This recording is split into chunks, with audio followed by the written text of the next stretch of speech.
এই মুহূর্তে ঢাকা থেকে বড় খবর আসছে, বাংলাদেশে জিহাদি কার্যকলাপ আকাশ ছুঁয়েছে। ঢাকায় উঠছে ভারত বিরোধী স্লোগান, রাস্তায় নেমে অসভ্যতা জিহাদিদের ভয়ঙ্কর রকম।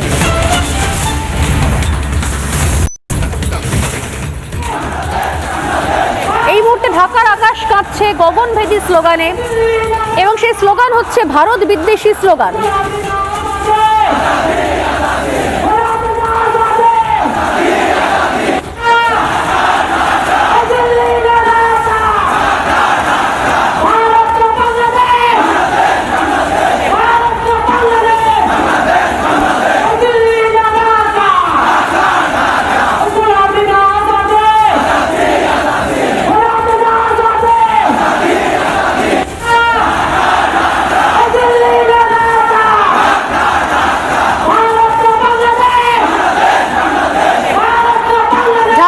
ভারত বিরোধী স্লোগান, এবং সেখান থেকে প্রত্যেক রকম ভাবে, আমি জানি না যে তারা ইতিমধ্যে ডাইরেক্ট অ্যাকশনের ডাক দিয়েছে, আর কি করা হবে, এবং এদের যদি উদ্দেশ্য থাকে সব রকম ভাবে ভারতের ক্ষতি করা, তাহলে কেন এসআইআর প্রয়োজনীয়তা আমরা বুঝতে পারছি এবার।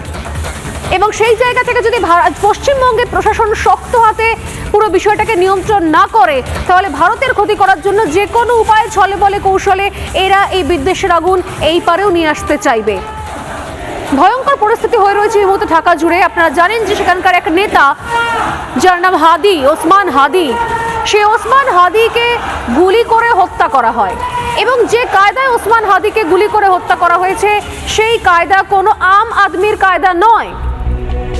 ইতিমধ্যেই ইউনুসের লোকজনেরা বলতে শুরু করেছেন যে হয়তো আওয়ামী লীগের লোকজনেরা এসে খুন করে দিয়ে গেছে, কিন্তু যে রাজনৈতিক দলটার এই মুহূর্তে বাংলাদেশে কোনো অস্তিত্বই নেই, যারা প্রকাশ্যে রাজনীতি করতে পারছেন না, যাদের নেতাদেরকে নির্বাসনে পাঠিয়ে দেওয়া হয়েছে, ফাঁসির সাজা শোনানো হয়েছে, তাদের মধ্যে এত সাহস আদৌ থাকবে দিনের আলোয় প্রকাশ্য রাস্তায় গুলি করে তারা চলে যাবে ওসমান হাদির মতো জনপ্রিয় নেতাকে? নাকি আসলে এখানে বড় কোনো রাজনীতি চলছে, বাংলাদেশের অভ্যন্তরীণ রাজনীতি? হয়তো বাংলাদেশে এই মুহূর্তে যারা দায়িত্ব রয়েছে, ক্ষমতায় রয়েছে, তারাই হয়তো পুরো বিষয়টাকে সাজিয়ে গুছিয়ে পরিকল্পনা করে করিয়েছে, এবং যাতে খুব সহজে যে রাজনৈতিক দল এই মুহূর্তে নির্বাসিত হয়ে রয়েছে, যে রাজনৈতিক দলের লোকজনেরা সামনে আসেনি, তাদের ঘাড়ে দোষটা চাপিয়ে দেওয়া গেছে। কারণ ওসমান হাদির যে ভিডিওগুলো ইতিমধ্যেই ভাইরাল হয়েছে, সেই ভিডিও থেকে দেখা যাচ্ছে অত্যন্ত প্রফেশনাল লোকজনের হাতে খুন হয়েছে ওসমান হাদি।